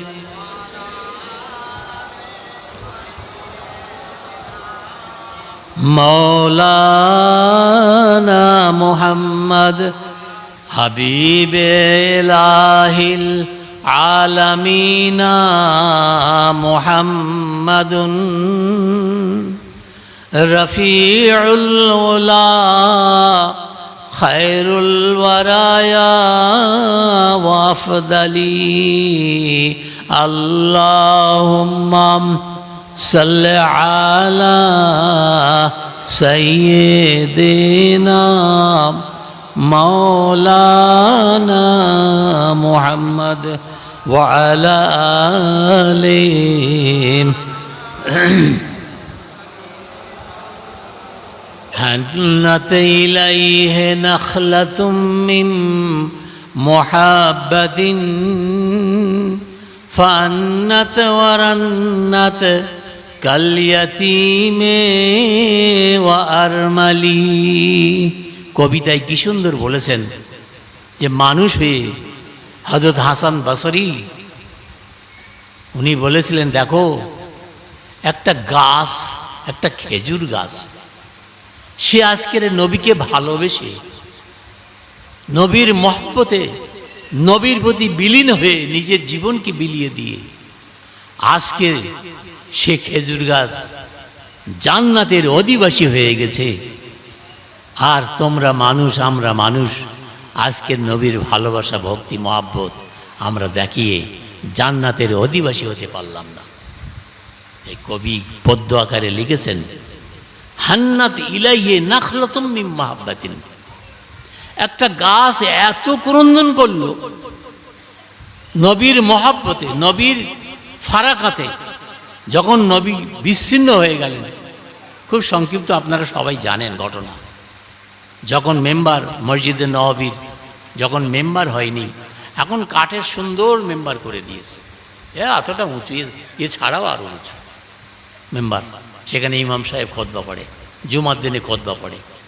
তখন ছিল না, তখন খেজুর পাতার ছাউনি আর খেজুরের খুঁটি দিয়ে মসজিদে নববী, যেটা মসজিদের নবীর রওজার সঙ্গে যে ঘরটা, ওইটা ছিল তো নবীর আমলের তৈরি। তো সেখানে তখন ওই খেজুর পাতা, খেজুরের গাছের গুঁড়ি ফেড়িয়ে তার খুঁটি আর খেজুর পাতার ছাউনি, আর নবী পাক সাল্লাল্লাহু আলাইহি সাল্লাম যেখানে দাঁড়িয়ে খুতবা পড়তেন, ওই খুতবা পড়ার ধারে একটা হেলান দেওয়ার জন্যে যাতে পড়িয়ে না যায়, তাই একটা খেজুর গাছের ডাল ফেড়িয়ে অর্ধেক করে ওই জায়গায় পুঁতে দেওয়া ছিল। এইভাবে চলছে। যখন সাহাবী দিন দিনে বেশি হয়ে গেল, তখন সবাই পরামর্শ করলো যে এইভাবে আল্লাহ নবী খুতবা দেবেন, আর এটা কীরকম দেখায়, তিনি দোজাহানের বাদশাহ সরওয়ারে দো কায়নাত মুহাম্মদ সাল্লাল্লাহু আলাইহি সাল্লাম, তিনি আজকে তার অবস্থা এইরকম থাকবে। তাই একজন সাহাবী তিনি একটা মেম্বার তৈরি করে দিয়েছিলেন, বুঝলেন। সেই মেম্বারে উঠে সেদিন নবী পাক সাল্লাল্লাহু আলাইহি সাল্লাম ওই জায়গায় দাঁড়িয়ে খুতবা না পড়ে মেম্বারে দাঁড়িয়ে খুতবা পড়ছিলেন। এমন সময় দেখা গেল যে ওই খেজুর একটা কান্নার রোল আসছে, বাচ্চারা, ছোট ছোট বাচ্চারা যেমন ফুঁপিয়ে কাঁদে, যেন একটা এতিম মানুষ, কান্নাত ওয়া রান্নাত কাল ইয়াতিমে ওয়ার মালি, যেমন একটা এতিম শিশু, মা বাবা হারা শিশু, সে যেমন ক্রন্দন করে রাস্তায় দাঁড়িয়ে, করুণ সুরে ক্রন্দন করে, ঠিক যেন একটা করুণ সুরে ক্রন্দনের আওয়াজ আসছে। নবী পাক সাল্লাল্লাহু আলাইহি সাল্লাম তাই বললেন, লক্ষ্য করো তো, দেখো তো কোথার থেকে কান্নার আওয়াজ আসছে। লক্ষ্য করে দেখা গেল যে ওই খেজুর গাছটা থেকে কান্নার আওয়াজ আসছে। তখন নবী পাক সাল্লাল্লাহু আলাইহি সাল্লাম মেম্বার থেকে নেমে যেয়ে গাছে হাত দিয়ে বললেন, তুমি থামো, কান্না বন্ধ করো। বলেন, তুমি কাঁদছো কেন? বলে, রাসূলুল্লাহ বলে, এতদিন আপনি খুতবা পড়তেন, আমার গায়ে হেলান দিয়ে দাঁড়িয়ে খুতবা পড়তেন, আপনার দেহ মোবারক আমার গায়ে লেগে আমার জীবনটা ধন্য হয়ে যেত। আজ থেকে আমি ফারাকাত হয়ে গেছি, বিদায় করেছেন আমাকে আর নেননি, আমার গায়ে হেলান দিয়ে দাঁড়াননি, তাই আপনার এই বিয়োগ ব্যথা আমি সহ্য করতে পারছি না। নবী পাক সাল্লাল্লাহু আলাইহি সাল্লাম বলেছিলেন, তুমি কি চাও? তুমি যদি চাও আমি যদি দোয়া করি, ফের আবার ওই বাগানে যেয়ে আবার খেজুর গাছ তুমি হইবে, এবং কিয়ামত পর্যন্ত তুমি সেই গাছের ফল তুমি দান করবে। যত হাজি এখানে আসবে, মদিনায় আসবে, সবই তোমার গাছের ফল খেয়ে তারা ধন্য হবে, তুমি যদি চাও। বলেছিল, না, আমি ও চাইনি, ইয়া রাসূলুল্লাহ, হাবিবাল্লাহ, আমি আপনারই সঙ্গে থাকতে চাই, আপনি যেখানে থাকবেন সেখানেই আমি থাকতে চাই, আমি ওই বাগানে যে নতুন করে গাছ হয়ে থাকতে চাই না। তো আমি জানি আপনি আল্লাহর নবী বারহাক, আপনি নিশ্চয়ই জান্নাতের অধিবাসী হবেন, আপনি জান্নাতে যাবেন। আপনি যেদিন জান্নাতে যাবেন সেদিনও আমি গাছ হয়েও আমাকে জান্নাতে যাওয়ার অনুমতি দিতে হবে, আল্লাহর কাছে দোয়া করতে হবে, আল্লাহ পাক আমাকে যেন জান্নাতের অধিবাসী করে আপনার সঙ্গে সেই জান্নাতে যেয়ে আবার গাছ তৈরি হয়ে আমি যেন আপনাকে ছায়া দিতে পারি, ফল ফুল দিতে পারি, তার তলায় আপনি বসবেন, থাকবেন, আপনার সান্নিধ্য আমি থাকতে পারি। বুঝলেন, এত ভালোবাসা মহব্বত তার ছিল। দুটি জিনিস জান্নাতে যাবে, একটা হচ্ছে ওই গাছ, আর একটা হচ্ছে কুকুর, যে কিতমির, যার নাম কিতমির। এই কিতমির আসাবে কাহাফের কুকুর, এ কিন্তু ওই আল্লাহর পথের প্রতীক হয়ে 7টা, কেউ বলেছে 8 জন, কেউ বলেছে 6 জন, কোরআন শরীফে আছে সব। সূরা কাহাফ বলে একটা সূরাই আল্লাহ নাজিল করেছেন, কোরআনের মধ্যে আছে, পড়ে দেখবেন, যদি যাদের কাছে মানেওয়ালা কোরআন শরীফ তফসির আলা আছে, পড়বেন, একটু পড়বেন, না পড়লেই মহব্বত হয় না, ভালোবাসা হয় না, নবীর মহব্বত, আল্লাহর মহব্বত, আল্লাহর ভয় অন্তরে আসে না। সেই দেশের বাদশাহ, জালেম বাদশাহ, সে যখন রাজিত্ব করছে, সেই জালেম বাদশার হাত থেকে নিজের ঈমান বাঁচাবার জন্যে বলে, এই দেশে থাকলে আর ঈমান রক্ষা করা যাবে না, এখানে বাঁচা যাবে না, তাই তারা দেশ ছেড়ে পলায়ন করছিল। পলায়ন করতে করতে তারা বহুত দূর চলে গেল। আসহাবে কাররাকিম, এই সূরা কাহাফ মানে ওই গর্ত, গুহা, পাহাড়ের গুহাতে তারা আশ্রয় নিয়েছিল। আর তাদের সঙ্গে একটা কুকুর, কুকুর তো মনিব ভক্ত, মানুষ আল্লাহকে ভক্ত, মনিবকে মানে না, কিন্তু কুকুর দেখবেন, লক্ষ্য করে দেখবেন, সে একটা নিকৃষ্ট জীব হলেও সে কিন্তু মনিবকে বলে না। আপনার বাড়ি যদি একটা কুকুর কোনোদিন থাকে, আপনি পুষিয়ে রাখুন আর না রাখুন, তাকে যদি দুটো ভাত টাত দেন, একটু যত্ন করেন, একটা জীব হিসেবে যত্ন করার দরকার আছে। একটা কুকুরকে পানি খাইয়েও একটা মহিলা, একটা অসৎ মহিলাও সেও বেহেশতেবাসী হয়ে গেছে, তাই না? এই জীবে প্রেম, জীবে দয়া, এটাও আল্লাহর নবী। ওমা আরসালনাকা ইল্লা রাহমাতাল আলামিন, শুধু মানুষের নয়, তামাম আলমের রহমত তিনি। পশু পাখি, গাছপালা, তরুলতা সবারই আল্লাহর নবী ছিলেন তিনি। আপনারা জানেন আল্লাহ নবী রাস্তা দিয়ে যাচ্ছেন, এমন সময় একটা উট এসে দড়ি ছিঁড়ে এসে শেকায়েত করছে, ইয়া আসসালামু আলাইকুম ইয়া হাবিব আল্লাহ, ইয়া রসুল আল্লাহ। আল্লাহ নবী যখন রাস্তা দিয়ে যেতেন, পাহাড়গুলো, পাথরগুলো সালাম করত। হযরত আলী রাদিয়াল্লাহু সঙ্গে রয়েছেন, ওনারা যাচ্ছেন, যেতে বলে কাউ তো মানুষ দেখছি না, সালাম করে কে? হুজুর বলছেন, শোনো, ওই পাথর, আমি যাচ্ছি তাই আমাকে দেখে সালাম করছে। গাছগুলো পর্যন্ত, গাছগুলো দৌড়ে এসে আল্লাহর নবীকে সালাম জানাতো তারা। রোকানা বলে পালোয়ান ছিল, আপনারা শুনেছেন তো, না শোনেননি? রোকানা পালোয়ান, রোকানা পালোয়ান খুব মস্ত বড় শক্তিশালী পালোয়ান ছিল। তাকে আল্লাহর নবীর দাওয়াত দিয়েছিল যে তুমি ইসলাম গ্রহণ করো, তুমি ঠাকুর পূজা ছেড়ে দাও, আল্লাহকে আল্লাহ বলে মানো, এক আল্লাহ অদ্বিতীয় মানো, আর আমি হচ্ছি মুহাম্মদ সাল্লাল্লাহু আলাইহি সাল্লাম তার নবী বা রসুল, আমাকে নবী বা রসুল বলে মানো। রোকানা তো মানিনি। গায়ে শক্তি থাকলে কেউ মানে না। যখন হাঁটুর বল কমিয়ে যায়, যখন আমাদের, তখনই এবার একটু আল্লাহ আল্লাহ করে, আল্লাহ বাঁচাও, আল্লাহ বাঁচাও, তখন একটু মসজিদ মুখ হয়, তাই না? আর যখন গায়ে বল থাকে, দূর কি আবেরা, গণগ্রাহ্য করে না। তো রোকানা পালোয়ান ছাগল চড়াচ্ছে জঙ্গলের মধ্যে, আর নবী পাক সাল্লাল্লাহু আলাইহি ওয়াসাল্লাম রাস্তা দিয়ে যাচ্ছে, সেই জঙ্গলের রাস্তা দিয়ে যাচ্ছে।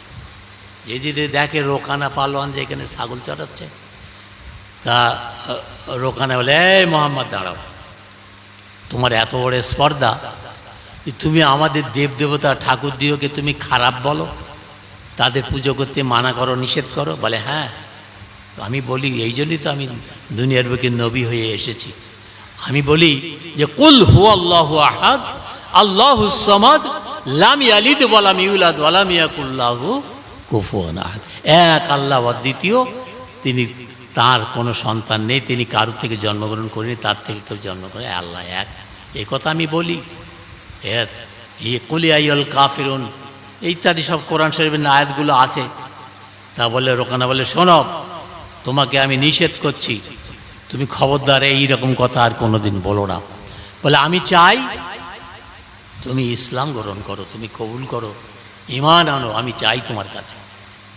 রোকানা বলল, দেখো মোহাম্মদ, আবারও সেই কথা, তা শোনো, আমি মুসলমান হতে পারি, তোমার কথা মানতে পারি, আমার সঙ্গে যদি যুদ্ধ করে, লড়াই করে আমাকে যদি হারাতে পারো, তাহলে আমি তোমাকে নবী বলে মানব।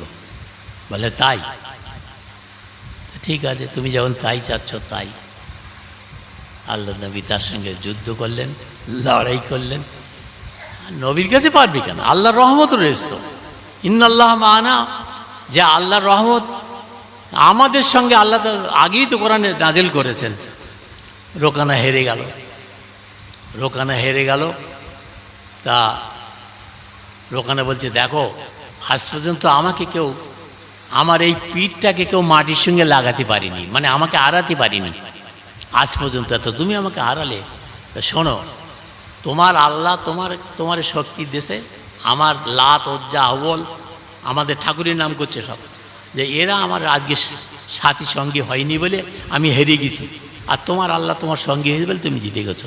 তা ঠিক আছে, তুমি আর একবার লড়াই করো দেখি, আর তুমি যে একবার আমাকে হারিয়ে দিয়েছো, তার ধরুন 10টা ছাগল তোমার দেবো। তা ঠিক আছে, আবার একবার লড়াই, সেবারও হেরে গেল। আবার একবার, আবার 3বার লড়াই করেছে, 3বারেও আল্লাহর নবীর সঙ্গে জিততে পারিনি। শেষ পর্যন্ত আল্লাহ বলে, মোহাম্মদ আমি যখন 3বারই হেরে গেছি, তোমার সঙ্গে আমি পারলাম না, আর লড়াই করবো না। তো তুমি এক কাজ করো, তোমার পছন্দ মতো আমার এই ছাগল আছে, এর থেকে 30টা ছাগল তুমি নিয়ে চলে যাও, তোমার পাওনা হয়েছে, 3বার জিতে গেছো। হুজুর বললেন, দেখো রোকানা, আমি এ ছাগল নেওয়ার জন্য আসিনি, আমি দুনিয়ার বুকে মানুষকে, জালেমদেরকে, কাফেরদেরকে হেদায়েতের জন্য, তাদেরকে বাঁচাবার জন্যে, কবর থেকে, হাসর নসর থেকে, জাহান্নাম থেকে মুক্তি দেওয়ার জন্যে আমি এসেছি। আল্লাহ পাক আমাকে এই জন্যে পাঠিয়েছে। আমি চাই, আমার আশা, তুমি অন্তত ঈমানটা এনে মুসলমান হয়ে পরকালের পথ পরিষ্কার করো। জানেন না, হজরতে আবু তালেব হুজুরের চাচা ছিলেন। আপন চাচা হয়েও তিনি নবীকে এত সাহারা দিয়েছিলেন, এত গার্ড দিয়ে রেখেছিলেন, যদিও মুসলমান হননি, কিন্তু তার এই গার্ড দেওয়ার কারণে আরবের কাফেরের পর্যন্ত তাকে ক্ষতি, একটা পশম পর্যন্ত কাটতে পারেনি, তাই না? জানা আসতো।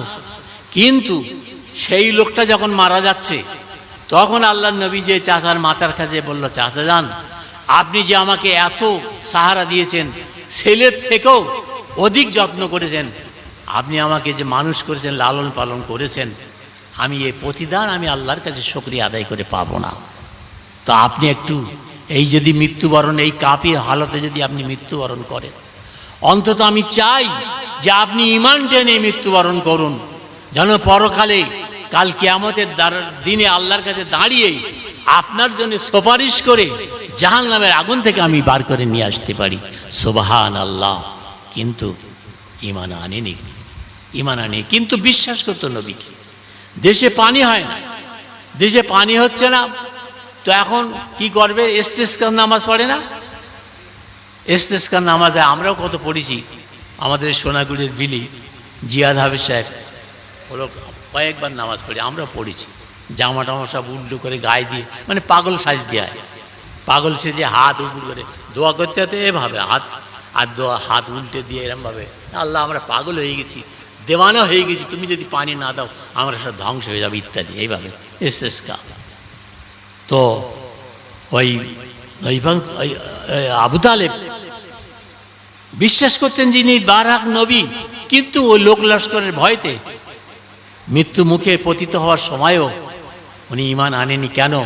বড় বড় কাফেরেরা এসে বলেছিল, সারা জীবন আপনি থাকলেন বাপ দাদা ধর্মের ওপরে, আর শেষবেলায় এই মোহাম্মদের কথা নিয়ে আপনি চলে যাবেন। তো সেই দিন ওই ইস্তাসকাল গামামা বেবাজিহি তানালুলিয়াতেমা ইসমাতুল্লিল আরামিলি, তাই আব্দুল মোত্তালেব হুজুর আকরাম সাল্লাল্লাহু আলাইহি সাল্লামকে নিয়ে ময়দানে গিয়েছেন। ময়দানে গিয়ে দুহাত তুলে দোয়া করছেন, এ আল্লাহ, দেশের পানি নেই, বৃষ্টি নেই, অনাবৃষ্টি, খরা চলছে, মানুষ পশু পাখি গাছপালা সব মরে যাচ্ছে, আপনি রহমত করুন, দয়া করুন। আমারও দোয়া যদি কবুল না করেন, যে বালকটাকে আমি এখানে তখন মাত্র 8 বছর বয়স, এই বালকটার ওসিলা করে আপনি পানি বর্ষণ করুন। রহমতের পানি বর্ষণ হয়েছিল, অঝর পানি হয়েছিল সেই সময়। এরা জানে সব, আব্দুল মোত্তালেব জানতো, কিন্তু লোক লস্করের ভয়ে মৃত্যুর সময় সে কলেমাটা পড়ে যায়নি।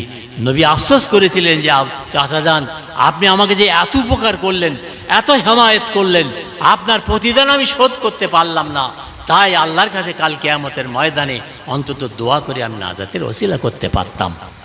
তাই এই নবীর প্রতি এত ভালোবাসা দয়া দেখাবার কারণে আল্লাহ সব থেকে কম আযাবটা আব্দুল মোত্তালেবকে দেবেন জাহান্নামের মধ্যে।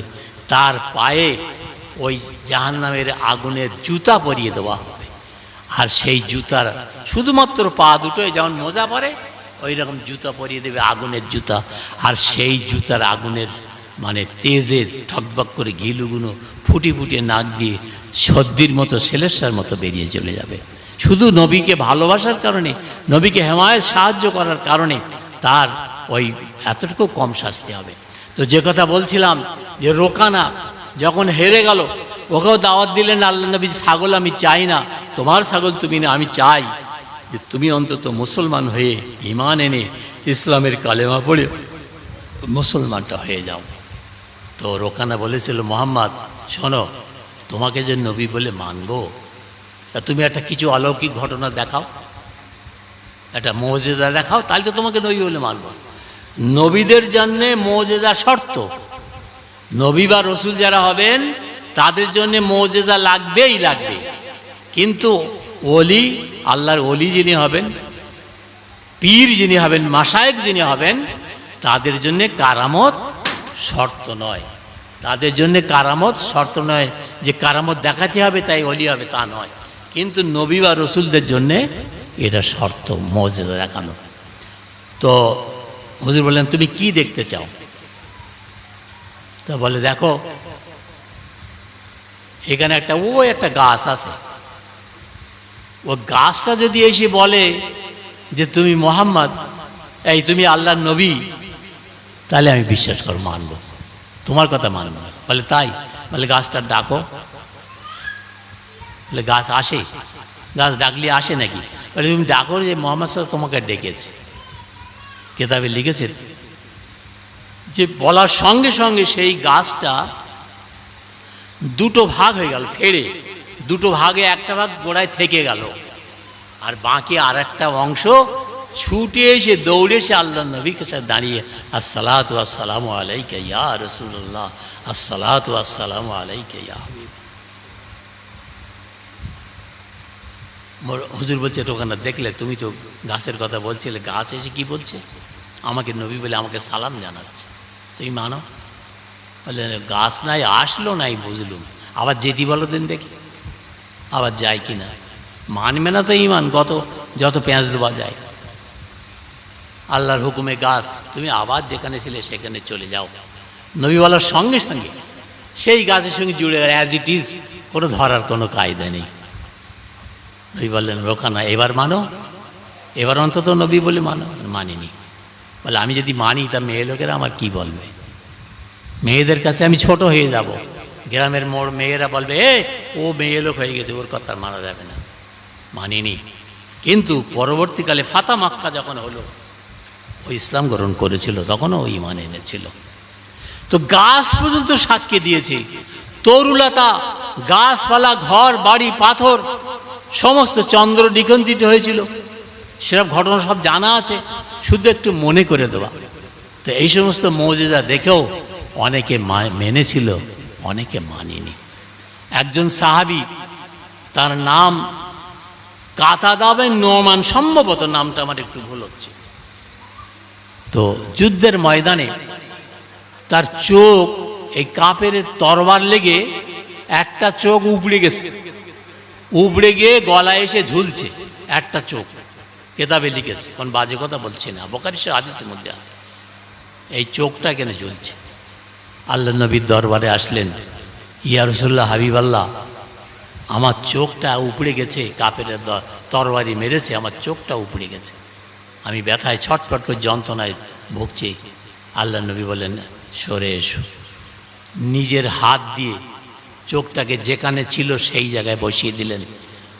কাতাদা বিন নোমান বিন কাতাদা বলেছিলেন যে আমার চোখে এই হাত, নবীর হাত দিয়ে বসাবার পরে চোখের এই বাম যে চোখটা ভালো ছিল তার থেকেও বেশি জ্যোতি হয়ে গেছে, সুবহানাল্লাহ।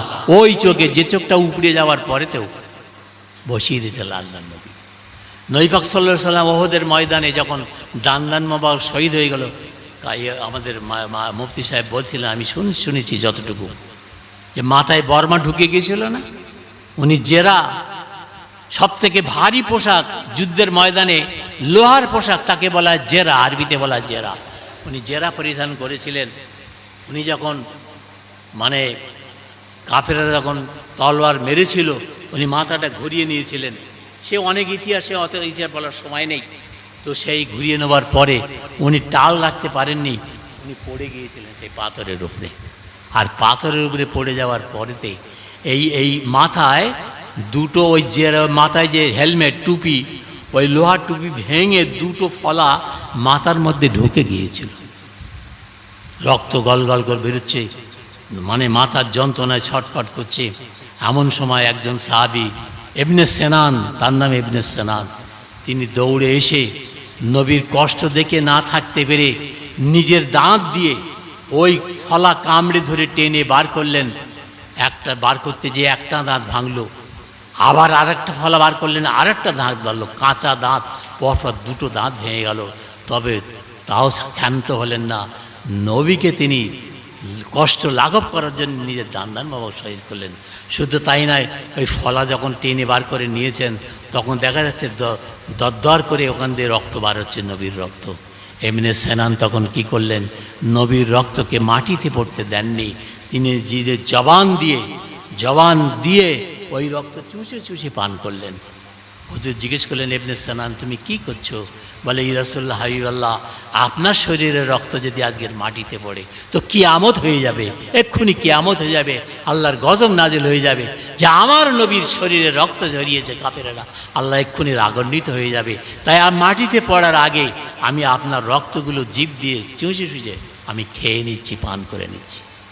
হুজুর বলেছিলেন, ও সেনান শোনো, তুমি যে কাজটা করলে, তুমি যে মহামূল্যবান কাজ করে ফেললে, আমার রক্ত যার রক্তের সঙ্গে মিশে গেল ওই রক্ত জাহান্নামের আগুনে হারাম হয়ে গেল। বলুন সুবহানাল্লাহ।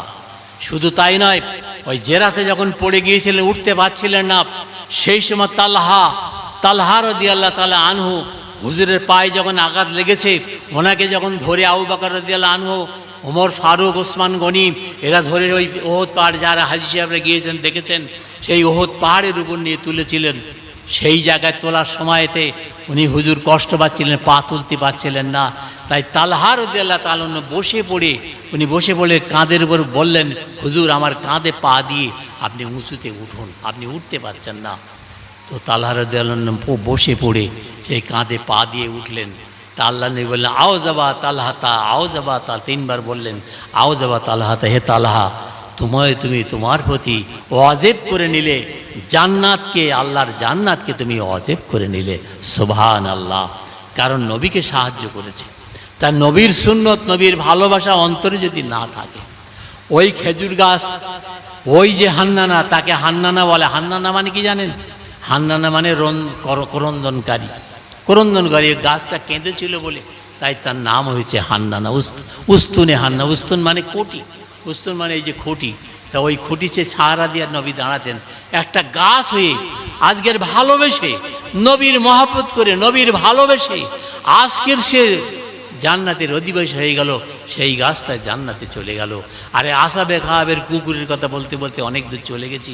সেই কুকুরটা 300 বছর ধরে ওই গুহার মধ্যে তারা থাকলো, ওই 6টা লোক আর ওই কুকুর সেই গুহার মধ্যে থাকলো। তারা জীবিত ছিল, তারা 300 বছর গুহাতে তারা জীবিত ছিল। তারা গুহার মুখটা এমনভাবে তৈরি, আর ওই কুকুরটা ওই গুহার মুখটা এমনভাবে পাহাড়িত কোরআন শরীফের মধ্যে আছে যেন একটা বাইরের শত্রু যেন হঠাৎ করেছে, একটা বন্য পশু হোক, শত্রু হোক, কেউ যেন আক্রমণ করতে না পারে। আজকের সেই কুকুরটা ঠিক এমনভাবে থাকতো যেন দেখলে যে হবে ভয় করবে যে ও জীবিত, ও জাগ্রত আছে, ওকে গেলি আমাদের কামড়াবে। 300 বছর পাহারা দিল, তাদের সঙ্গে থাকলো, তাদের সঙ্গে ওঠা বসা খাওয়া দাওয়া থাকলো শেষ পর্যন্ত।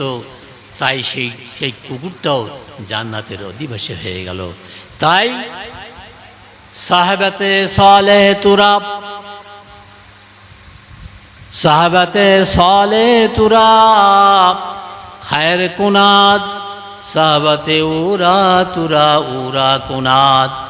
তাই কবি বলেন যে ভালো সহবতে থেকে তুমি ভালো লোক হয়ে যেতে পারো, আর খারাপদের সহবতে থাকলে তুমি খারাপের অন্তর্ভুক্ত হয়ে যাবে। অতএব আমি আর বাড়াচ্ছি না, কথা হচ্ছে নবী দিবস পালন করেন, খুবই ভালো কথা। প্রথমেই বলেছি আল্লাহ নবী বলেছেন তাদের জন্য আমার সুপারিশ করা ওয়াজিব হয়ে গেল। কিন্তু আমি আপনি আল্লাহর নবী উম্মত, আল্লাহর নবীর উম্মত, আল্লাহর নবীর মহাব্বত, ভালোবাসা অন্তরে আমাদের রাখা দরকার। আর তার সুন্নত, তার তরিকা মহব্বত রূপে ভালোবেসে গ্রহণ করার নাম হচ্ছে উম্মত। তাকে বলে উম্মত যে লোকটা আল্লাহর নবীর তরিকা মেনে চলে বা নিজের জীবন গঠন করে। অমা আলাইনিল বালাগ, যা বলেছি এর থেকে আরও যেন আল্লাহ পাক বেশি বেশি আমল করা তৌফিক দেন। এবং আমিও দোয়া করি আল্লাহ পাক যেন আপনাদের সবাইকে আমল করার তৌফিক দেন। একটু দর্শে আল্লাহুম্মা সাল্লি আলা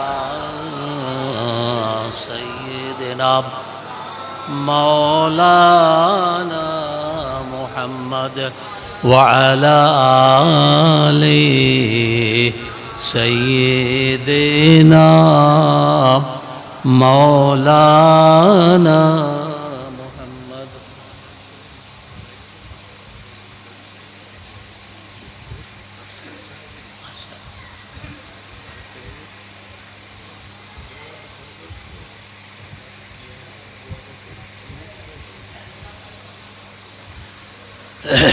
اللهم صل على سيدنا مولانا محمد وعلى آل سيدنا مولانا محمد.